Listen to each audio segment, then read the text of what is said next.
बांधव आपण पाहतो की महायुतीच्या शपथविधी सोहळ्याची तयारी पूर्ण झालेली आहे। पाठीमागच्या बाजूला आपण पाहतो की भव्य असा मुख्य स्टेज उभारण्यात आलेला आहे, ज्या स्टेजवरती मागे पाठीमागच्या बाजूला एलईडी स्क्रीनवरती पंतप्रधान नरेंद्र मोदींचा यांचा मोठा फोटो पाहायला मिळतो आहे। देवेंद्र फडणवीस हे मुख्यमंत्री पदाची शपथ घेणार आहेत, त्यामुळे या तीन महायुतीच्या नेत्यांच्या मध्यभागी अगदी त्यांचा फोटो पाहायला मिळतो आणि बाजूलाच अजित पवार आणि एकनाथ शिंदे यांचा सुद्धा फोटो पाहायला मिळतो आहे। या संपूर्ण परिसरामध्ये जे मंडप उभारण्यात आलेले आहेत त्या मंडपांना सुद्धा कुठेतरी भगव्या रंगाची छटा पाहायला मिळते आहे आणि हिंदुत्वाचा रंग भगवा त्याच मुद्द्याच्या आधारे ही सजावट आणि अशा पद्धतीची तयारी करण्यात आली असल्याचं भाजपच्या नेत्यांकडून सांगण्यात येतंय, महायुतीच्या नेत्यांकडून सांगण्यात येतंय।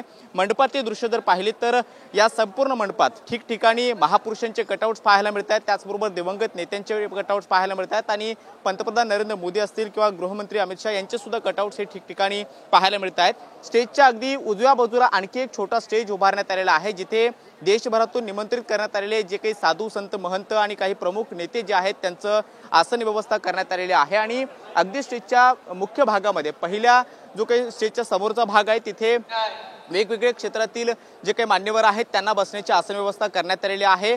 उद्योजक आहेत, फिल्म इंडस्ट्रीतले अनेक लोक आहेत, त्याचबरोबर वेगवेगळ्या क्षेत्रामध्ये महत्त्वाच्या पदांवरती असणाऱ्या लोकांना बसण्याची आसन व्यवस्था करण्यात आलेली आहे। विरोधी पक्षातील काही नेत्यांना सुद्धा तिथे बसण्याची व्यवस्था स्टेजच्या अगदी समोरच करण्यात आलेली आहे। मात्र हा संपूर्ण परिसर पूर्णपणे भगवामय झाल्याचं पाहायला मिळतं आहे।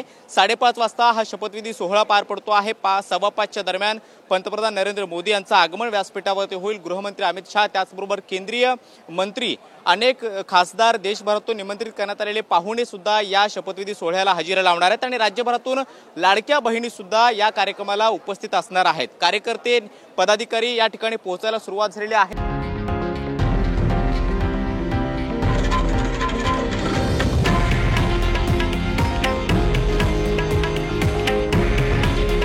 हे आहे देशातील नंबर 1 न्यूज नेटवर्क आणि आपण पाहत आहात TV9 मराठी।